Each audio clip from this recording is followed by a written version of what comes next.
Luis Esparragoza. You got it right, man. All right. First of all, happy birthday, dude. Thank you, brother. Thank you. Thanks for coming onto the pod. And tell us a little bit about yourself. Who are you? Where are you from? Where What do do I you do? start? I mean, for the audience, we are friends. We are partners, business partners here at Sovereignty Studios. The recent addition to the team.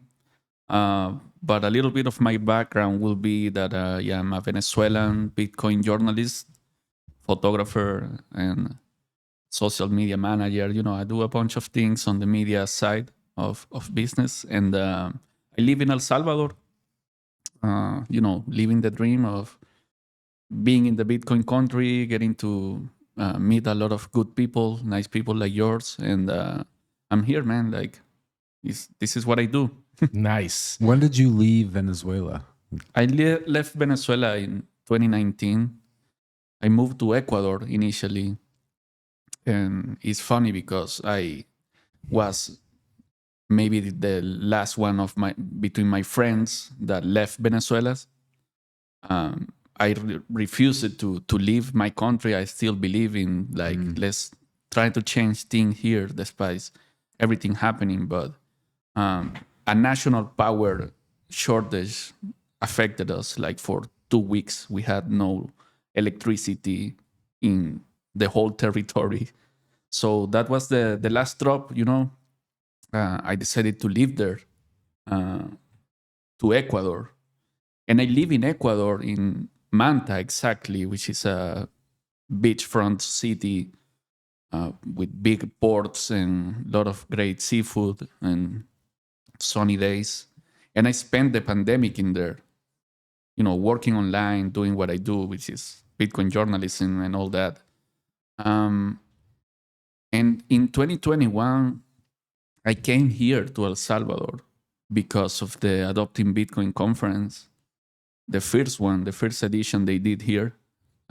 So that's why that event is very special to me. This was my 4th edition coming. And yeah, during that opportunity, I decided to stay in El Salvador. I saw the first changes, you know, those were the early days. The country was also going through the pandemic and trying to see how President Bukele worked things out, you know. It was the early days. And still I changed my mind about going back to Ecuador and stay here in El Salvador. And I've been living here since then. Mm-hmm. And why did you leave Venezuela? Because it was so unsustainable to live there. You know, you have so many problems happening at the same time. Like what?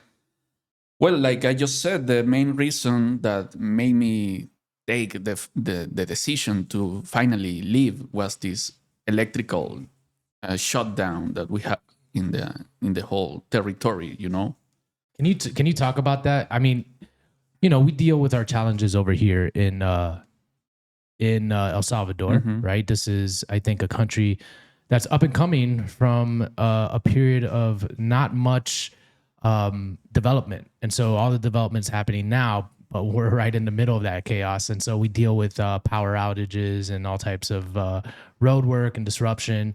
And I've seen the effects that it has on productivity. So I can't even imagine trying to build a business in a place where you have power outages for 2 weeks. Yeah, I know. It's like, yeah, we get crazy if we don't have any electricity for a couple hours, but at 2 weeks is like the extreme. I mean, I can say that it even changes your body circadian rhythm, if you could say, or your sleep cycles.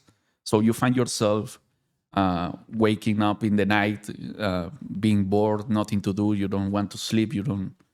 And those things change the biology from yourself. Don't having no electricity and no productivity and nothing going on during the day, just figuring out like how to save food for getting bad, you know, because the refrigerator doesn't work, or you don't have water, the pump water doesn't work. What was it like growing up? Was there always power, or was there brownouts? Or No. Got progressively worse? Yeah, it got progressively worse. I mean, I could say it's 4 decades process before the revolution came in the 2000s. But I mean, everything got worse since then. Since this guy took power in 1999, he got elected as a president. And, Chavez? Chavez, Hugo Chavez. Then he died, and he left Maduro as his protege, and he asked everyone to vote for him. And it's a long story. So many things have happened during the last 25 years. But is it like I saw this meme, and it's basically the steps that Venezuela took that led them to the state that they're in right now. And it's kind of like, it's just a progressive, timeline of socialist policies that were implemented. Is that kind of your take as well? Yeah, of course, it's socialist, but it's more like the Soviet Union type, old school Stalin type of dictatorship. It doesn't have too much to do with the woke, progressive, liberal thing that is famous because it's happening in the United States.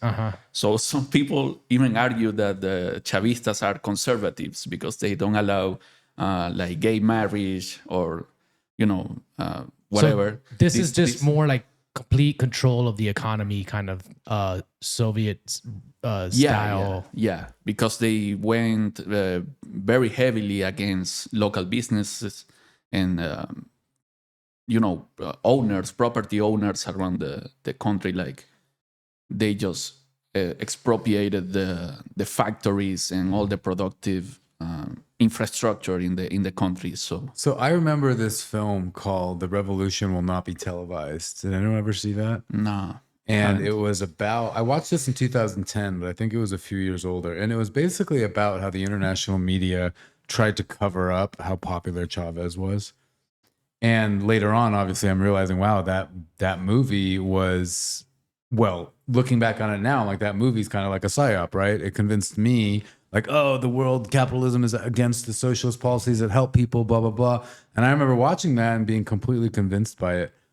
So were people really stoked about Hugo Chavez winning? Or is it something, you realize later, like, oh, that wasn't a good decision? What was it like in that time? Well, Chavez comes from the corruption of democracy. Like we had a 30 or 40 years period before Chavez with two parties ruling and, taking turns to govern the country. So people were very frustrated with this degenerated democracy that, and Chavez came in with, he made a coup d'etat, tried to throw out the government. Was it a military? Yeah, coup? He was a military. So he formed a group of militaries and tried to overthrow the government in 1992. And then he went to jail because of that. And it's like things happen how it happens. They freed him like a couple years later and he started to become a politician and doing his campaign, and he won in 1999. So he was just his attempted coup. Well, I think, correct me if I'm wrong, but what I'm hearing is that the people in in Venezuela were frustrated with the inefficiency and the corruption of the democratic process that had ruled for the past 40 years. And here Chavez says, hey, I'm here to clean this up. We're going to get rid of this, and we're going to promise you guys, the Venezuelan people, all types of stuff if I'm in power. Is that kind of the process? Yeah. Like he sold himself and his ideas to the people. And he emerged like this kind of a strongman, military type of guy that he's going to put in order everything that's wrong in our democracy.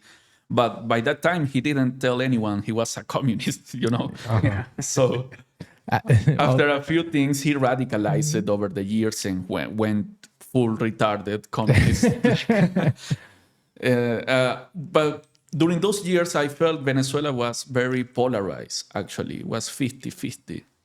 This guy, I mean, that documentary you mentioned must be a psyop, because everywhere I go, even here in El Salvador, I found people like, oh, you're from Venezuela. We love Hugo Chavez. He was the real deal. He was the guy. And I told him, like, no, man, I mean, he was a good orator, but he has this big media infrastructure going through all South America. It's a propaganda machine, talking wonders about Venezuela. And during those years, they said like they defeated illiteracy, or the people eat good, and all those kind of things that were alike, But when he won, no one knew he was a communist, right? No. Like you said, he was just a good orator. So how many years did it take before you're like, oh, Just wait, like- this guy's a communist? Surprise! He was a very conflicting guy. He was fighting even against his allies and all that, and they tried to overthrow him in 2002. Yeah. A failed coup d'etat, and after that he realized that, okay, I'm not surrounded by the people I can trust. So he started to change his government and his circle, and became more radical, and like he showed it, his true colors after that episode. Yeah, I could imagine that was a wake up call for him, where he was like, okay, I need to act a little bit more dictatorish here if I'm going to implement my policies, because I'm not surrounded by. So since I'm a kid, I mean, since as far as I can remember, there's always political conflict in Venezuela, like that tension. But the past decade was the worst part of it. Now, what was life like for you as a kid growing up? It's only kind of now that you're mentioning these like real structural problems with the country. Was it always like that? Like, did you guys have electricity? Did you go to school? Yeah. Were you safe? Did you feel like the country was prosperous, or was it always kind of like on a, progressive decline in your perspective? I think I always seen a decline in the quality of life. I mean, since I was a kid, it wasn't safe at all. I mean, 2005, 2006, and 2007, those were like very dangerous years regarding criminality and homicides and all that. Those were the worst years. And I was a teenager during that time, so it didn't allow me to go too much in the street, to go to certain areas. And I mean, I'm not comparing it to El Salvador, but it's like very restrictive that you can go out and all that. But I went to good schools. I had good friends around, went to the college as well. I had opportunities in a way. But, poverty kept growing up until now, that basically everyone is poor in there comparing to world standards, Is there same thing, I guess, with any communist country? There's a big divide, a big wealth gap, right, between the political parties and the people, the plebs, right? There's not like a real middle class that gets formed because it gets hollowed out by the policies. It does, yeah. Is that the case now in Venezuela? Yeah, of course. Like they make the middle class poorer, and now there's this new elite of fake businessmen that runs business with the government, and they steal all they can, and they are very corrupt. So they form this new elite of like this bourgeois elite oligarchy. Interesting. So migration is a common thing. I remember a lot of people migrating over the years. So I think in the last 10 years, a third of the country have left the country. So, A third? yeah, like 8 million people. Wow. Out of 30. Yeah. Are you sorry? I was looking for something that relates to what we were talking about earlier. Are you familiar with the Sao Paulo Forum? Yeah. It's a clique of leftist politicians that started in 1989. So it's all like these leftist socialist politicians, like an elite group that just like kind of supported each other, starting with Castro. Like, interesting. In the 70s and the 80s, you had either military dictatorships in Latin America, or a lot of guerrillas and revolution communists trying to fight the government. So after the Soviet Union falls, they realized, like, okay, we can fight fire with fire, against the state. These are strong states in Latin America. They're run by militaries. So let's organize and pretend that we are democratic. So this group was formed like Foro de Sao Paulo Forum in Brazil, and you had all these figures coming in and planning how to, leak into democracies in a legit way. Exactly. I'll read this real quick. It's fascinating. So Hugo Chavez was Fidel Castro's protege, basically, and he was the first success. Fidel knew that Hugo Chavez would be the perfect piece to start his project. By the way, this is from Bowtied Mara's Substack. In 92, Chavez led the MBR 200 in its unsuccessful coup d'etat against the Democratic Action government, for which he was imprisoned. He was released 2 years later. He went to Cuba and received all these honors, and he gave a speech at the University of Havana. And then 98, he was elected with a government program called the Democratic Revolution. And Fidel Castro had achieved his goal. And after several years of crisis, Cuba now had a direct source of financing thanks to Venezuela and Hugo Chavez being the president, subject to its designs. So yeah, it's a pretty trippy story actually, and it's related to the now president of Brazil, Lula, and all these other and Argentina. And let me ask you, why is it that Central and South America have such a socialist/communist vein running through them? Well, socialism can be an attractive idea for certain people. They try to reivindicate the poor and the farmers and the proletariat. Is it just maybe also a lack of education then? Because when they make these promises, right? Like as Americans who have a decent understanding of 20th century history, we realize, wow, these policies led to a lot of death and destruction. Perhaps they don't have that same perspective. No, they don't. And that's because historical reasons. When you have these countries used to be territories from England or Spain or whatever. And when the colony era ended, you only had the local elites that they wanted to govern for themselves. So they didn't have this state planning or thinking about their countries like the modern states are. They just see it as a piece of land that I'm gonna govern it with a iron fist and go against the farmers and everything that. So historically, like the farmers here hasn't been, reivindicated by the government. The government's allowed like foreign companies to come here and exploit the land. Like so they're famously the United Fruit Company, I think it is, had some issues here in Guatemala and El Salvador, everywhere. So they basically paid the workers with notes from the company so they can buy food and groceries inside the land or the jurisdiction of the company. So this struggle where I want to get paid with real money, that might bring us to Bitcoin, by the way, but I want to get paid by real money, and these companies opposed to that idea, and they were colluded with the governments, and there were a lot of repression. So socialist ideas came in the 30s, in the 40s, and they started to, fit into these farmers' minds, and they started to get more educated in a way, with the ideology, And that's the story of basically all the guerrillas and revolutionary movements here in South America. So people find attractive to fight for something.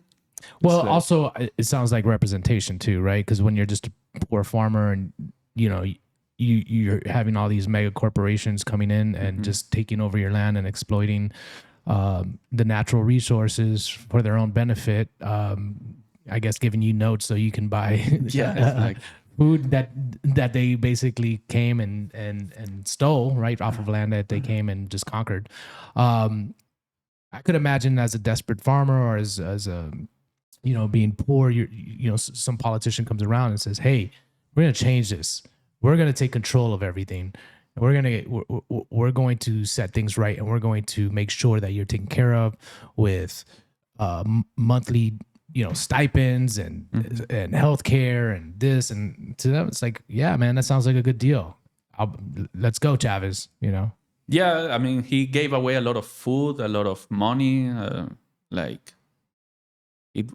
His government lasted during the where the Iraq War and the after 2001 and the 9/11, oil price went up like 3 or 4 times, like for $130 per barrel.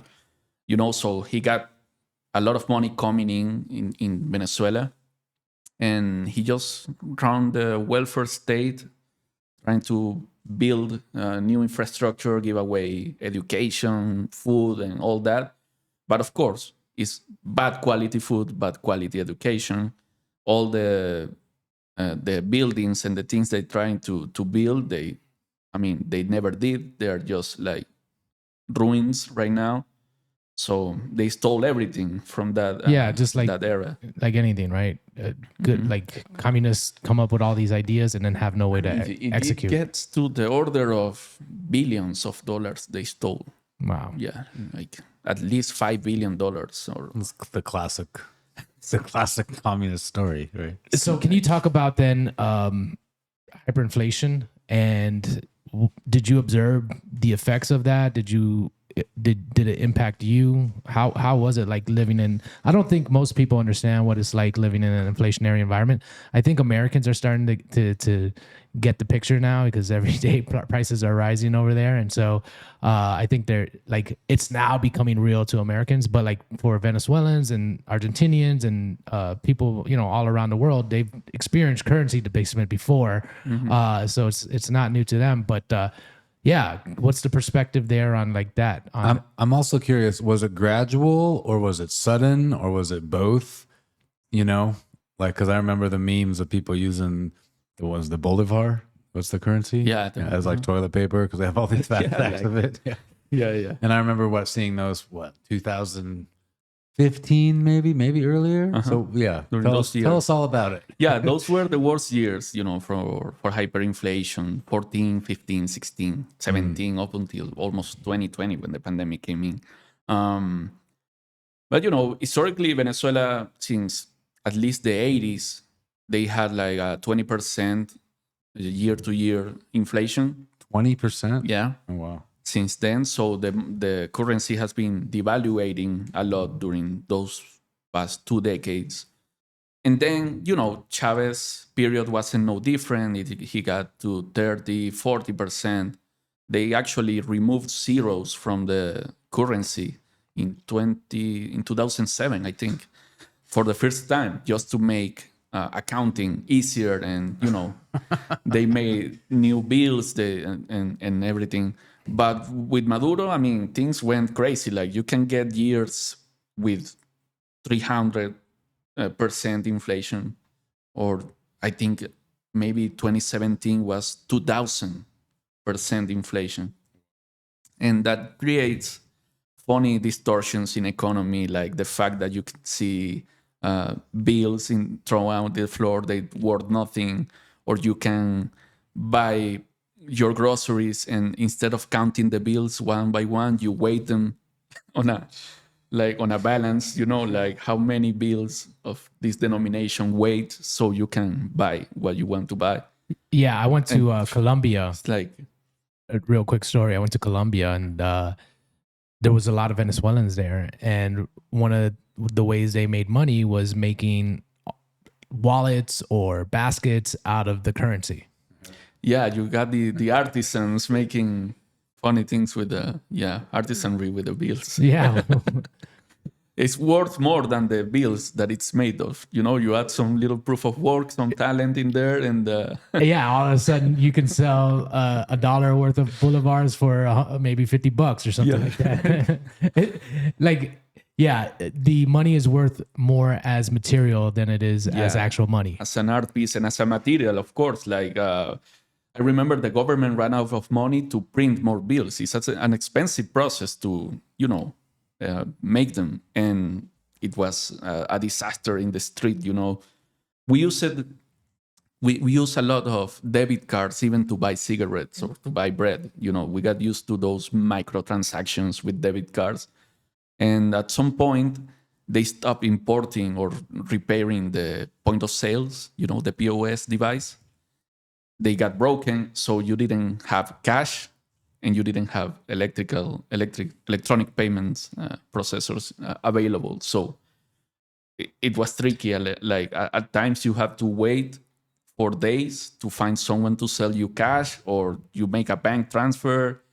And it's crazy. I mean, you get some distortions in the economy, and it changed your routine, it changed your habits, your I can imagine activities. also. Now, maybe you don't know about this, maybe you do, but what was the relationship with the United States? Because it seems like whenever there's like this, dictatorial power, the United States likes to just do an embargo. Wait, we're not gonna do any business with this country because this guy's a dictator and he's not running the country the way we want him to run the country. And so there's a trade embargo and there's a financial embargo and so forth. But I think ultimately that goes to just creating the condition, like more worsening the conditions for the people who have nothing to do with it. Yeah, if it worsens the conditions of living for the people, it's because they are blocking certain people that control services inside the country. So, for example, if because the sanctions have been personal, the U.S. sanctions they go against certain persons involved with the repression and the corruption and drug trafficking and whatnot. But if these people are the same that owns the businesses in the country, of course their business is gonna fail or is gonna leave stranded the people that need it. So they basically have a monopoly on the industries in Venezuela. So that's, I think, how the personal sanction from the U.S. affects Venezuelans, because you are aiming your sanctions against one person close to the government. But yeah, that's important to say. Like, these are not like no one is able to do business with Venezuela or whatever. This is specifically against people that runs the government. But since they control so much of the economy over there, it acts as a choke point that has trickle-down effects that ultimately impacts the individual. In a way, in some ways, but they found out that they need to open basically to the market. So nowadays, I understand things are different in Venezuela. In some ways, are not. But when's the last time you've been back? I was there in 2022. Was the last time? Yeah. Your family's there? Yeah, I got my parents there. Yeah. How are they doing? They're doing good. Yeah, they live an easy life.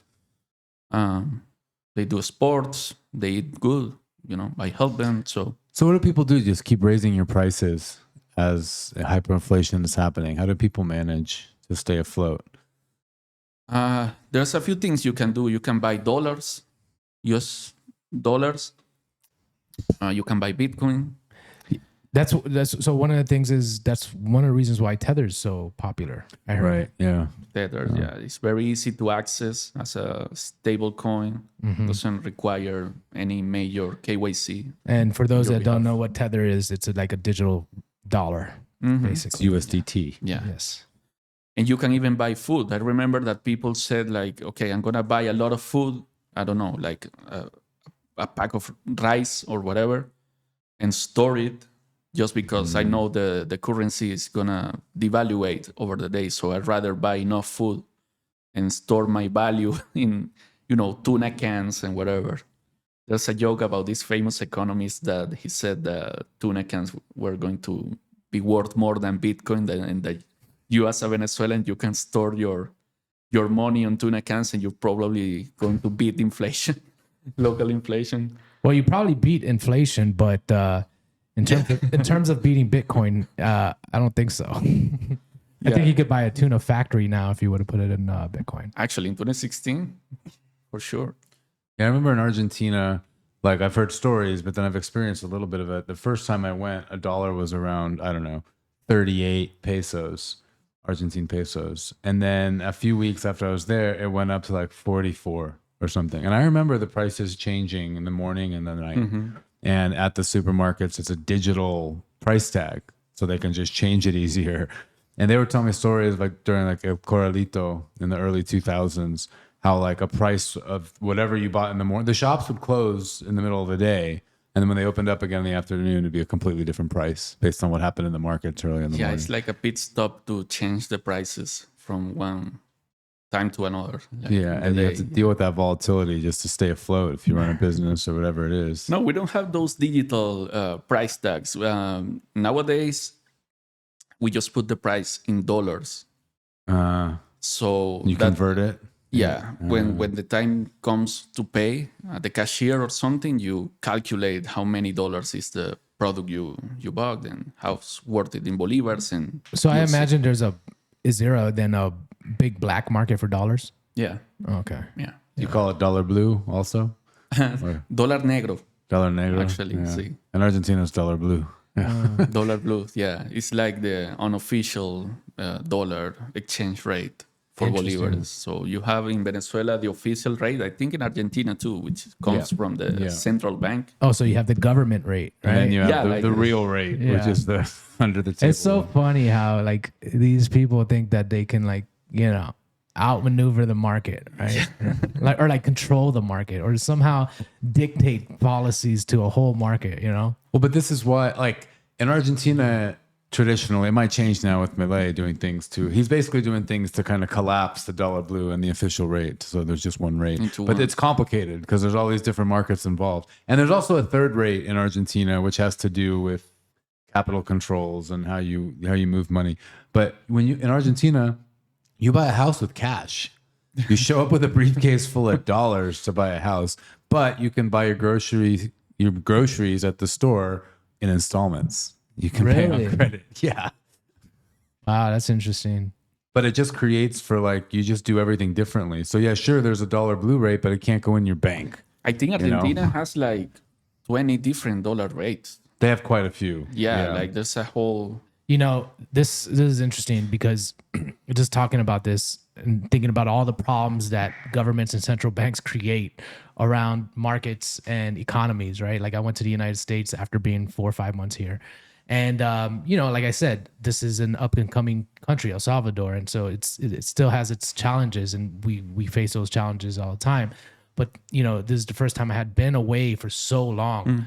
And then I returned to the States and I was like, oh, wow, this is what a sophisticated market looks like. I didn't appreciate it when I was living there, right? But now I go back and everything seems so effortless, so frictionless. And, I'm just thinking about the what you guys are saying here with the different dollar rates and buying things on installment and just what a headache. yeah, dude. Yeah, headaches. You got to think beforehand before going out to buy groceries. Like how the dollar rate today. Like, what is it like? Not only that, but then just the friction in general in every little point of the economy. You're just like, man, that all adds up, and no wonder a lot of these places stay underdeveloped. And then and then on top of that, you still have to make a living, feed your family, all this stuff, Yeah, like normal life. Yeah, and you have to deal with all this shit in the background. yeah, it adds a layer of complexity to your life. You're playing life on hard mode when you live in one of these countries, and then you go to the United States and you're there and you're like, oh, this is easy. But I'm glad I have that perspective now. It makes me appreciate, it gives, like, over here we talk about a lot. There's a lot to do here, right? This is why El Salvador is exciting because President Bukele has kind of opened this up for development, and there's a lot to do in order to make it as efficient as possible. Yeah, I told you that the other day. Like, there's a lot to do, a lot of solutions to find to the local problems, and for me, it's more fun. Have those challenges, like how I improve El Salvador, from what I know, my businesses, my entrepreneurial spirit, and I think that Bukele, in a way, he runs like a welfare state where he helps people when they need it. But I think he's also trying to imprint the entrepreneurial spirits on the people. That's something that we might be missing in Latin America if you compare to the United States. Like the United States is the birthplace of capitalism. And, you hear all these stories about big businessmen like, I don't know, Henry Ford, Howard Hughes, Steve Jobs, whatever you want to call it. But yeah, I think that's needed here. People to find solutions to their own problems and, work together to figure things out. Yeah, that's the thing about bashing socialism and everything. Is like, especially when we're looking at it solution oriented from the here and now. It's like if you're trying to bring a whole generation or a whole society out of poverty, how do you do it without some handouts from the government that has for so long been just trying to fuck you and is now trying to help you? Like, how do you really accomplish something like this without a little bit of help? You know, I understand proof of work, you know, all this stuff, but it's like some people are really poor here. Yeah, they are. And there's a big job, a big work that Bukele is doing into give people self-esteem. You know, sometimes I see him like trying to convince people about the things he wants to do, anything like building stuff, building roads or whatever. And he tells the people like, hey, we can be like the first world. You gotta believe it, that you are capable of it. And people say like, okay, I have so many challenges because I'm poor. And I think he has been able to change the mindset slowly, you know, of certain people that need that particularly. It's not only about the economical resources and, you know, it's about the mindset that... Man, just think about it. I mean, El Salvador, right, which was once kind of the black sheep of Central America, right, now has a leader that people can aspire to, and someone who's an entrepreneur themselves with being a fire. And it's like, you know, I always kind of downplayed leadership because, you know, I just associated it always with corruption. But like, it's a big deal when your leader, right, is an example for other people to follow. It gives them hope. It inspires them. You know, and it invigorates them. And so that's something that I don't think El Salvador has had before. And now they have it. It's going to be interesting how it impacts the people. You know, one of the things that we interviewed our interior decorator who's from El Salvador, had been living here all her life. And one of the questions we asked her was like, hey, you know, how do you feel about us Americans being here right now and creating a business and, you know, trying to be productive? And she was like, no, this is great. She was like, this is great because it's going to help change the mindset of the people here, you know? And one of her biggest complaints was that the El Salvadorans were lazy. And so she was like, yeah, you know, like it's going to get this country productive, you know, to have people like you here and make an impact like that. So, you know, I could definitely see what you're saying kind of happening. It's going to take time, but yeah, I mean, I think the combination, right? It starts with Bukele, from the top, and then him attracting all these other entrepreneurs and leaders down here, right, in their own sector, in their own field. Like, that's going to tremendously, in my opinion, transform El Salvador. And like, you know, one of the things that the thesis is, which we're building off of, is that this is a birthplace of a new renaissance here, El Salvador, you know, because of the leadership and because they've adopted Bitcoin. Like, that combination right there, you know, it's why we're here. So who else is it going to attract, you know? What I just want to know when the minimum wage is going to go up. And I wonder who we could talk to, like, on this podcast about that. You know, it's like I ramble about this a lot, but like all the development, all the progress, all this stuff, more and more people have jobs, but still doesn't seem like people make enough to really live, or at least pull themselves out of poverty. Maybe it's just a lagging thing, you know? Maybe that stuff needs to happen first and then wages catch up. I literally have no idea. I don't know of any historical precedent that's like similar. It's very complex. What I know is that you can't raise wages just by a decree because you're going to create more inflation, you know, price increasing in the streets. So, and more unemployment. But how does it even happen organically, right? Like, what are the average workers here? I mean, $14, are they all going to like go, hey, we deserve more? Like, I mean, maybe if business get more profitable now that the gangs are not here and you're free to do. Why would they pay more? Why would they pay more? I think it's going to happen organically, and we're doing it right now. I mean, we pay our cleaning lady more than she would make if she was employed by Salvadorans. Well, so there's a small sector of people here like us that pay the locals more, right? It's not a lot more, but it's definitely more. Yeah, because we understand what it takes to live a life, and we're like, no way, I can't pay you this. I would feel like I'm taking advantage of you because I know how much groceries cost, and if I'm paying you like, you know, a fraction of what a grocery bill costs for your day's worth of labor, like, I'm gonna feel terrible as a human being. And I just don't know how it scales. That's all. Yeah, yeah. Well, you don't have to know. That's the beautiful thing about the free market. It figures out problems for itself. You know? I would just love to know what that path looks like to get there. It might start with people knowing their value, how much I they're agree. worth. But that's the thing. I don't know how are people going to stand up for their work. How do they go? Hey, are they unionized? It's right? a matter of education. Yeah, it's Again, education. It comes again to education. Hey, we're not going to come to work until you raise the minimum wage. Like Well, our wage to 20 a day. Not like that. Just moving to another employer that gives you the fair okay. price and you ask for it. The Bitcoiner employers, the Renaissance Basically, Society employers. yeah.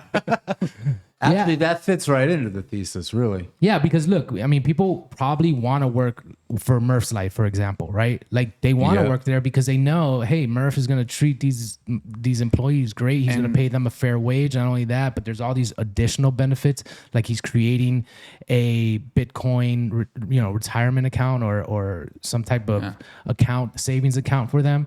And so it's like they are going to have to, like workers, for instance, are going to have to learn over time how to assert themselves and use other companies and how they treat their employees as an example of like, hey, this is what I'm worth, Yeah, and one important thing about Murph is that he doesn't give any handouts he likes to have workers that work hard and pay them the fair rate.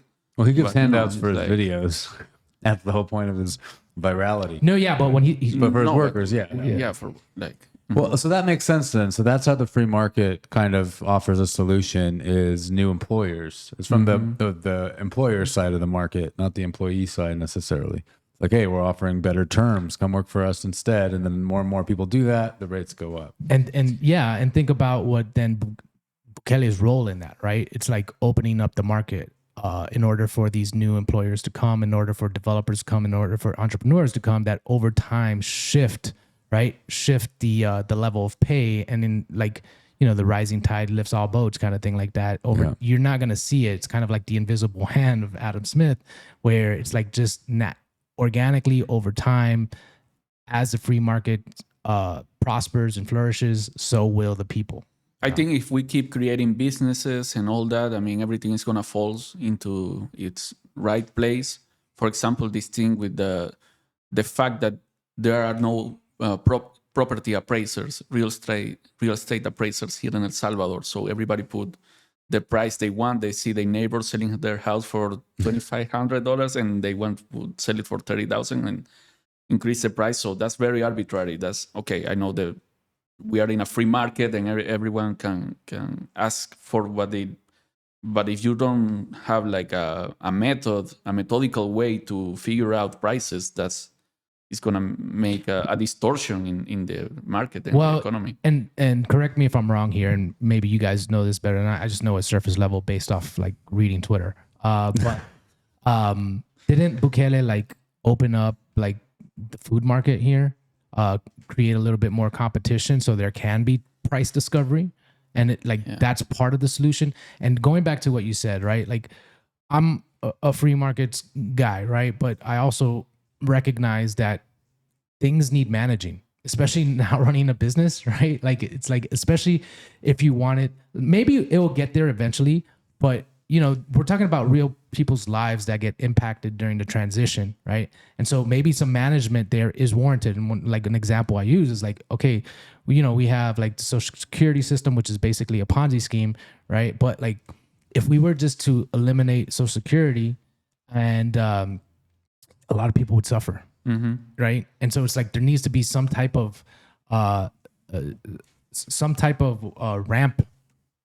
down, There needs to be some type of management with, phasing out that system.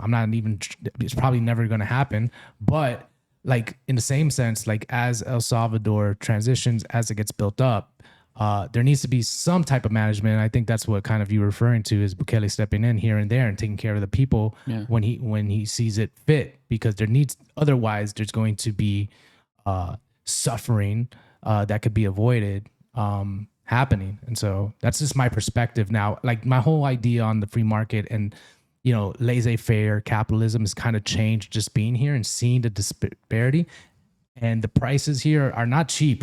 And so it has a lot to do, I think, with the people coming back from the States with money and stuff like that. And there's just a natural more dollars chasing the same amount of goods here. And so like prices are going to rise, and that impacts the people directly. So you got to have some type of transitional management there. Yeah, well, I see a few differences between what happened in Venezuela regarding the welfare state and the resources management and what Bukele is doing regarding these agromercados, food markets that he opened up. Like in Venezuela, the government, and that's what they did, they just took a bunch of out of money of taxpayers and the oil industry and everything, and they bought a lot of cheap food from Mexico or somewhere else using these shady companies that stole all the money away. So they gave cheap, bad quality food almost for free or for a super low price to the people, and they stole everything else. But Bukele, what he's doing, like I think he's doing, he opened up these facilities in strategic places and allowed the vendors to sell there, removing the intermediaries of transportation and resellers that take the food to the central markets that already existed, So he, he facilitated these places for people to go sell there. But it's not that cut and dry. Have you been to one? Have you went and bought vegetables there? No. Because my wife went the other day as like she really wanted to learn more about it because it's cheaper. It's supposed to be from the local farmers. Most, if not all, the fruits she said were imported from somewhere else, like apples with stickers on them, pineapples from Ecuador, things like that. Maybe some of the vegetables were from here, but she was like, "There's no way in hell most of this food is from the farmers here. They just don't grow this stuff." Well, maybe that's not the point. The point is then to like decentralize the market instead of it going to, a whole bunch of people like resellers, right? Like it's a distribution center. I'm basically all for it. Yeah, taking the attention away from the super selectos corporate. Yeah. I'm all for that. It's like maybe someone bought this pineapple from Ecuador, but is now able to sell it there, not to sell it to someone who holds the position in the central market, and you can sell your products without him. I don't know. Yeah, so it'd be interesting to learn more about how it works. Yeah, I never had the impression that it's like a locals farmers market. I think that was the impression they gave off on Twitter. I think the official numbers are 70% local, 30% imported. That's what I read somewhere. So then the intention of these markets isn't necessarily to give people cheaper produce and give the farmers, maybe it is mostly to give the farmers something, but the fruits were all like the same price as Super Selectos, my wife was saying. It's like, so that was just a weird little. Well, I've seen the price listing. I've never been into one because, don't live close to anyone of those, but I read in the price listing on Twitter, the government published, you can get like 12 tomatoes for $1. Yeah. And in Super Selectos or any other market in the city, you get 4 tomatoes for $1. The vegetables were cheaper. Okay. It was the fruits that weren't. And she also said they were all workers. You're not buying from a farmer. So the farmers must be dropping their stuff off at some kind of facility, and then it's being distributed to these markets. Or maybe that's the facility where they drop it off, you know? It's just not the farmer selling it. So it's weird to think. So it's almost like the government's creating like a new outlet kind of for it. Yes. Yeah, it's not that I'm trying to I can't find the words for it. Like a wholesaler, basically. Like the farmers are the wholesalers who take their produce to and I'm talking as someone who hasn't read anything on this, but I would imagine it works like that. Where the farmers take their bushels of tomatoes and so forth, and they take it to these, I don't know what you would call them, these markets, fruit and vegetable markets, and they sell it to them, and then they, in turn, whatever, probably put a markup on it, but it's still cheaper than going through like a central distribution center. But we're also getting imported fruits and vegetables. You're saying maybe the farmers buy those themselves? Yeah, they are the distributors. So the farmers become distributors as well, even if the stuff they're not. Well, producing. you know what? I think we should just before we talk. Yeah, I would more love to about learn more about this. That's what I'm saying, because some part of it isn't making sense to me. But from an economic perspective, which I was trying to kind of come about it, is like it's playing a new role. It's like playing the role of super selectives without having to be super selectives. It's subsidized by the government. My point was that the government itself is not buying all this fruit and selling it for cheap to the people. Like what's the difference with the classical welfare state where you there's provide. There's still a market mechanism, is what you're saying. Yeah, they're influencing on that market mechanism happening, but they're not like putting the big money to buy all the groceries to sell for. We'll have to do a deep dive on this sometime. Learn more. Would be interesting. Gotta do a video there. Should go there. Yeah. Okay, cool. So you're here in El Salvador. You made the journey from Venezuela. You have any intention of going back? I was going back right now in December, but it's just too dangerous for the political situation right now. We have the elections in July, so things are pretty tense right now. Supposedly, we're going to have a new president on January 10th. So, what does that mean? Well, didn't it means Maduro that win? we won the elections and these people don't want to give up power. So, yeah.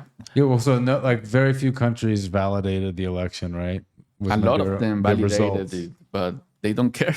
Like, So what do you they mean? don't Do you care mean about- that there might be like a coup or something on January 10th? No. What do you mean by new president? It won't be Maduro. I mean, yeah. Who won the election? Yeah, the one who won the election by the numbers we have. It's a complicated thing because they didn't recognize the results. So we got this new president that won the election and he's supposed to take power on January 10th. And that's not Maduro. That's not Maduro. Oh, No. I didn't hear this new part of the story. Yeah, Oh. yeah. This Edmundo Gonzalez is his name, but he's an ally for the actual leader of the opposition right now, which is Maria Corina Machado.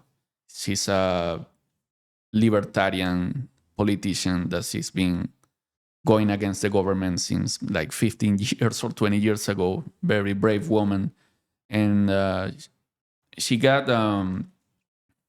She didn't get the permission to run for president.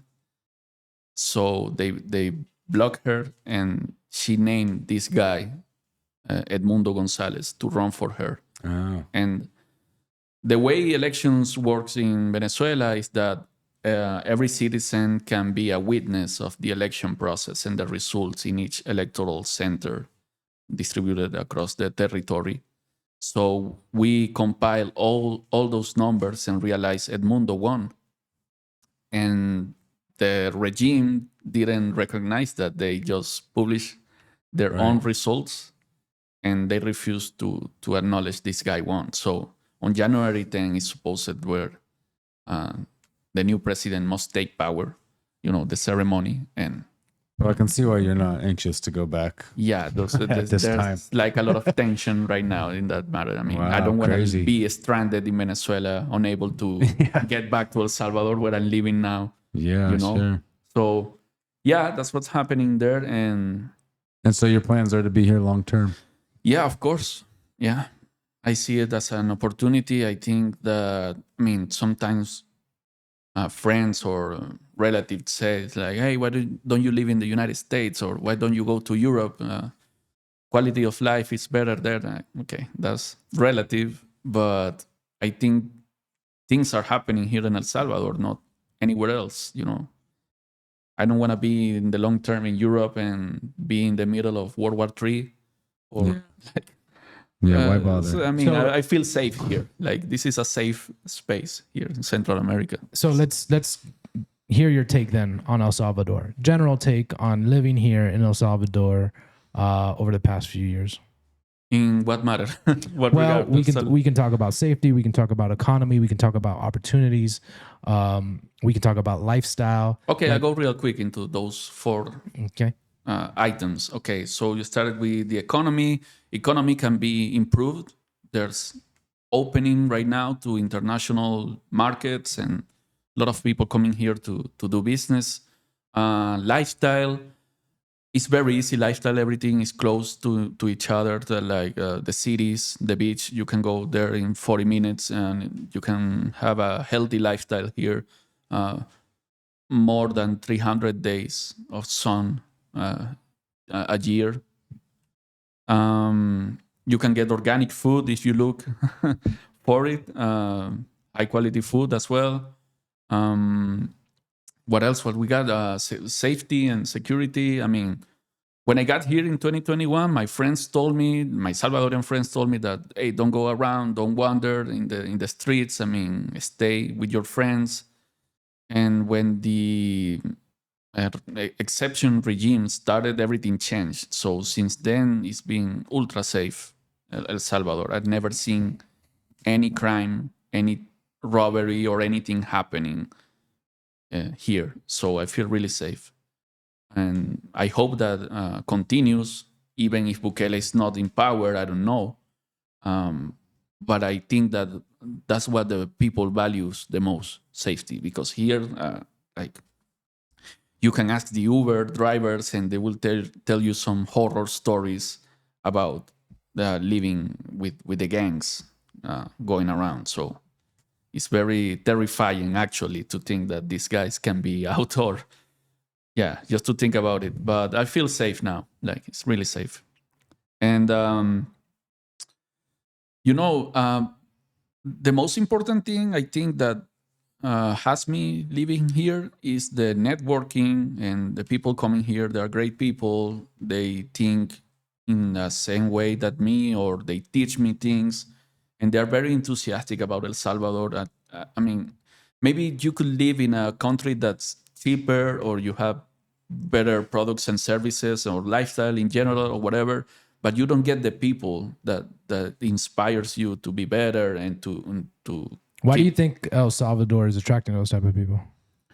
Not only because of the conditions, which are natural when you come here and do your homework, like the president said, but also all the communications and the promotion of El Salvador, word of mouth, like people talking about it. And do you think Bitcoin has a role to play in that? Yeah, it does. I mean, we Bitcoiners, there are a lot of nomad style type of people, Bitcoiners, people that value using Bitcoin and all that. So that's had attracted a lot of Bitcoiners. But I think people in general are coming here, like tourists and what they call the hermanos lejanos, Salvadorians that migrated during the 80s, the 90s, and now they're back here wanting to live in their country, to build something, or just to retire. Yeah. What's your future like here in El Salvador, you think? Man, like, can't even see myself marrying a Salvadorian girl or something, like having kids and living here the long term. Is this pretty, do you think this might be home? Yeah, it might be home. I would like to retire my parents here. They live good in Venezuela, but I want to be close to them at some point. So that's one of my goals here. And but anyway, I've never been like a big traveling guy. I'm not too much for the nomad lifestyle, but I think El Salvador is very centrally located. It's close to South America, North America. You can go to Europe in 8-hour flight. So it's convenient to me, because sometimes, Can you go to Europe in 8 hours? Yeah. To Madrid or what? To Madrid, yeah. Okay. Wow, Madrid. interesting. So, I mean, sometimes people invite me to conferences or to do something in other countries. So I want to be able, like, okay, I take a plane from El Salvador and be in less than a day in any part of the world. Yeah. So I mean, for sure it's centrally located. Like for Miami, it's sometimes 2 hours. Yeah, you live in Miami, so you can go over the weekend to Miami. Well, 2 hours flight. Yeah, I live here now, but I have a place in Miami, and then I know a lot of people from Texas come. Mm-hmm. Then you can just hop on a plane, go to Mexico. The only thing that I noticed is that flights are like a little expensive to like just neighboring countries. Like I wanted to go to Honduras because my family was there. They took a trip there, and I was like, oh, I'll just jump on a plane and meet you over there. And I was like, $750 for a plane ticket just to like for a 4-hour drive from Miami or from El Salvador. Salvador, yeah. And it might just be I don't know. It might be just be the demand, or who knows. But yeah, I mean, I think they're building another airport, right? And they're expanding the one already here. So I think that it's only a matter of time before these, I guess, inefficiencies or these services start to open up, which will allow just cheaper and better travel. Yeah, I think we have been witnesses on how Salvadorian businesses are being improved, and the workers there are learning, the business owners are learning about their own business as well. It's pretty common that we go to a restaurants and when we're a pack of people, a group of 10 people, they have delays delivering the food and all that, but they're learning, bro. Like, yeah, that's right. they're improving. I think that as this country grows, the businesses that are savvy are going to have to adjust to that growth, and just learn as you go. It's funny because you can have all this bunch of hotels and touristical places that years before didn't have any tourism coming. So even though they are in the tourism business industry, they are not used to tourists. So how did they perform in the previous years? Yeah, and then speaking on this, it's like with our retreats, we're bringing in tourists that want to come here and see the country, but the hotels, their standards are still the same standards from 10, 20 years ago with no hot water and so forth. And so it's almost like, we're going to get to a point where we're going to have to talk to them and say, hey, listen, if you want our business, you got to raise your standards. Like, you got to at least have hot water, because, these are, if you want to attract these type of tourists, this is what you have to do. And I think Murph put a post on this the other day too, which I agreed. He was talking about the price of a hotel versus too much for what what you're getting. And that's another thing, right?